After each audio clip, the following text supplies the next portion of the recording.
vi är tillbaka med ett nytt avsnitt här på Car Explorers. Och bilen vi har med oss idag är en riktig legend som tog ett uppehåll på ungefär 2 decennier för att sedan återuppstå år 2019. Och det är, som ni kan se här strax bredvid mig, inget mindre än en Toyota GR Supra vi har med oss idag att recensera.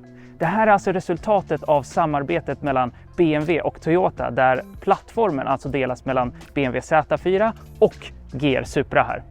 Mer specifikt så har vi en BMW B58-motor under huven, en turboladdad 3 liters rak 6 som levererar 340 hästar, 500 Nm och där 0-100 görs på 4,3 sekunder. Och som om det inte vore nog så har vi såklart bakhjulsdrift och en manuell 6-växlad låda från ZF, något som är nytt för just modellår 2023. Det här ska bli en riktigt rolig testkörning. Och med dessa ord så säger vi hej med oss på denna provkörning när vi testar Toyota GR Supra.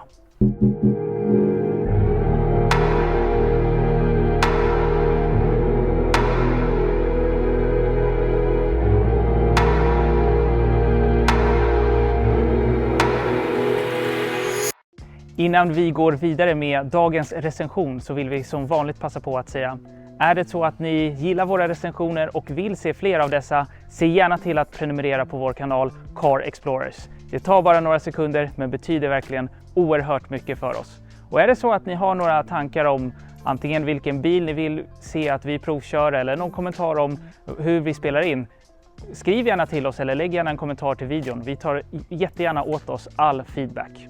Men nu tillbaka till dagens recension av Toyota GR Supra. Och det är som sagt nu ungefär 4 år sedan som den här bilen kom ut. Så det är nog få bilentusiaster som har missat att detaljstudera den här bilen. Och då är det kanske några av er som frågar sig, är det något nytt då med modellår 2023? Och svaret är ja, men inte allt för mycket. Men vi kan gå igenom det när vi tar ett varv runt bilen. Och om vi börjar då här i fronten, även lite för en påminnelse för alla er som har kunnat den här bilen utan till för 4 år sedan, så är det ändå en ganska så invecklad design. Det händer väldigt mycket här i fronten. Man kan nästan studera den från lite olika vinklar och perspektiv och hela tiden hitta en ny form eller skepnad.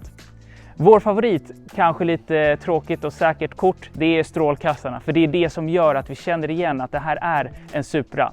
Även varselljuset som går här längs med är också en väldigt snygg detalj. Det som ska kommenteras, det är de här ventsen. Ja, det är som ni kan se ingen riktig funktion här utan det är bara ett designelement. Låt oss då titta på bilen från sidoperspektivet. Och det är nog få som kan gissa att den här bilen alltså delar plattform med BMW Z4. Vi hade nog inte kunnat gissa det. Och även en sak till. När vi tittade på bilderna på bilen innan så såg den ju bra ut. Men här i verkligheten, då ser man verkligen alla former med blotta ögat. Och det är en väldigt häftig design måste vi ändå säga här på Supran. Just i den här bilen så har vi grå fälgar, röda ok och det passar ju väldigt bra med den vita färgen. Och just den vita färgen, det är något nytt för modellår 2023. Den är vit och även matt. Och den gör sig väldigt bra just i den här kombinationen. Tydligen så ska det enda som är just från BMW Z4, det är tydligen de här sidospeglarna. Och en sista detalj som vi gillar väldigt mycket, just här på bakre delen av dörren så har man biffat till den här med en ordentlig panel, vilket ger verkligen bilen den här väldigt sportiga och biffiga looken. Och återigen så undrar ni säkert, är det här riktigt? Nej, inte det heller. Men det är ändå ett häftigt designelement här.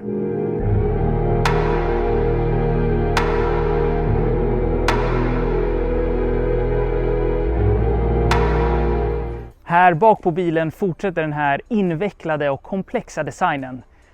Tittar på taket så har vi den här böljande formen. Vi har den inbyggda spoilern här. Allt det ger verkligen liv till bilen och sportig karaktär. Det gillar vi verkligen väldigt mycket. Och just här kan vi se att Supra står utskrivet med röd text och det betyder att bilen har en manuell låda. Vi har även GR-emblemet där, Gazoo Racing, för att visa att det här är hjärtat och själen av just den delen av Toyota.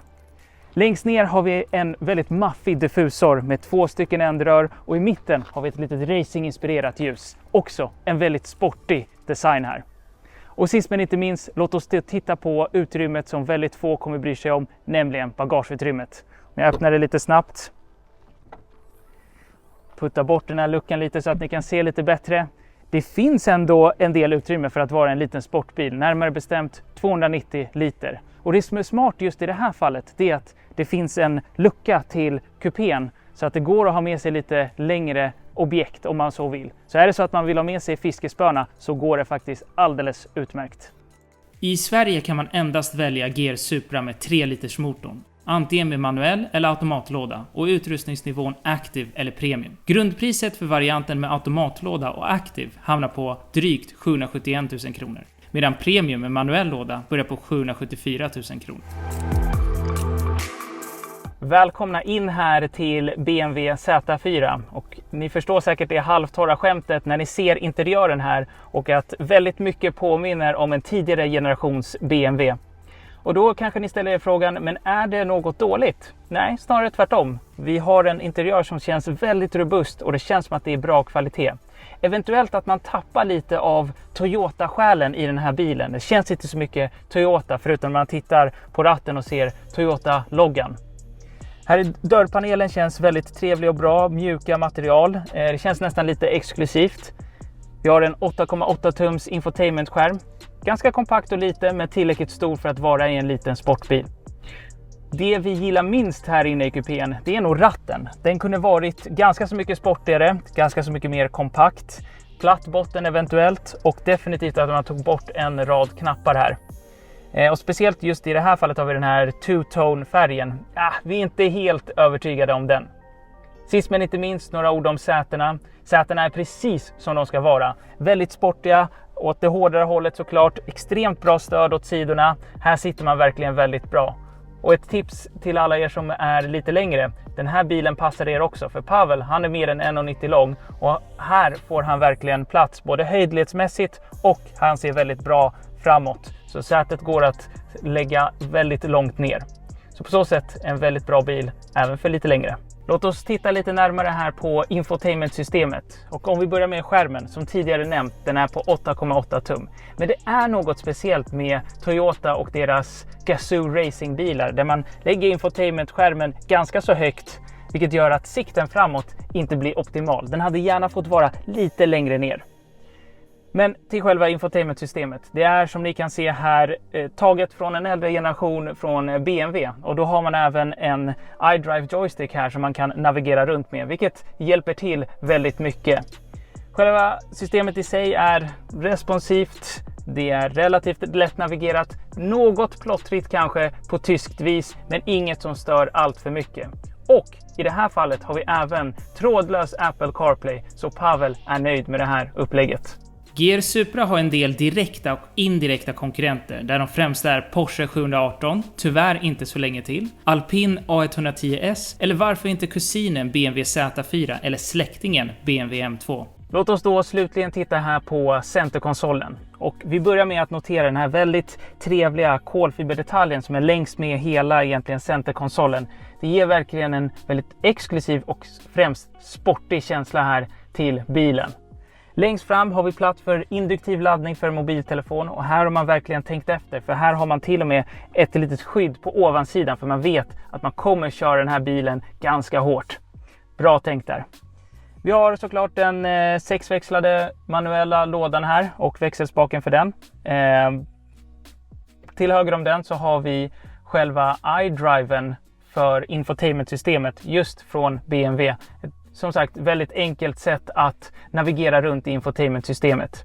Innan vi går in på knapparna som är här till vänster om växelspaken, en kommentar här om armstödet. Vi har 2 stycken mugghållare i armstödet och det är väldigt lätt att fastna eller ramla med armen just i de här mugghållarna. Så där kunde man kanske lagt på ett litet skydd eller något liknande för att det skulle vara mer bekvämt.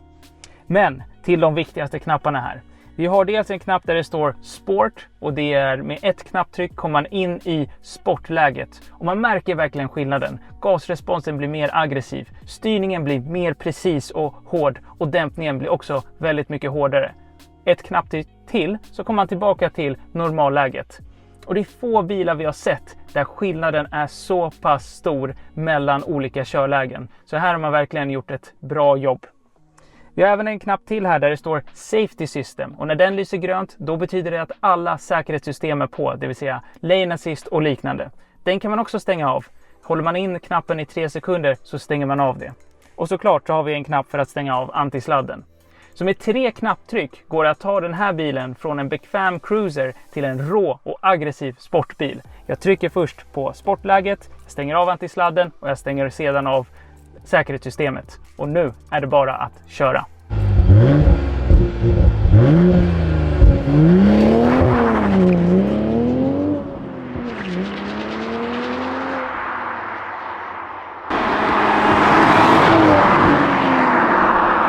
Ja, då kör vi här på en smal landsväg och det är verkligen väldigt mycket glädje här i GR Supra. Jag hoppas att en del av vår glädje och vår energi kommer igenom kameran.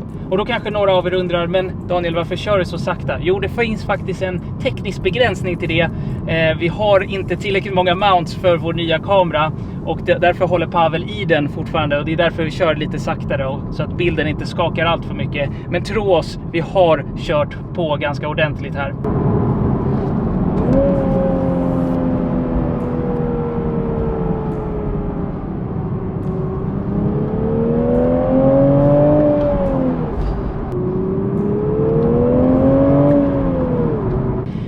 Och det leder lite till vår slutsats här om bilen. Vi har mer än tillräckligt kraft för att den här ska kännas ordentligt sportig.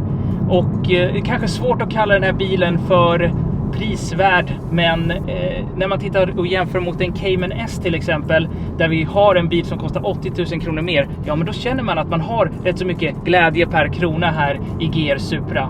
Och kraften, den känns verkligen väldigt rå. Vi har kört bilar som har 100-150 hästar mer, som har känts klenare på något sätt, tamare på något sätt. Här känns det mer rått, mer aggressivt. Och det gillar vi verkligen. Så med dessa ord så finns det nog inte så mycket att lägga till där. Det summerar vår upplevelse om GR Supra rätt bra. Så nu tror jag att det är dags att lägga in en lägre växel och dra på. Hur övertygades Akio Toyoda att satsa på Gazoo Racing? Jo, man lät honom delta i ett 24-timmars race på Nürburgring. Några år senare var Supran återlanserad och till idag har flera andra GR-bilar lanserats. I en tid då biltillverkare lägger allt fler resurser på elektrifiering är det väldigt tacksamt att vissa tillverkare minns glädjen en ordentlig sportbil kan ge, där GR Supra är ett solklart exempel.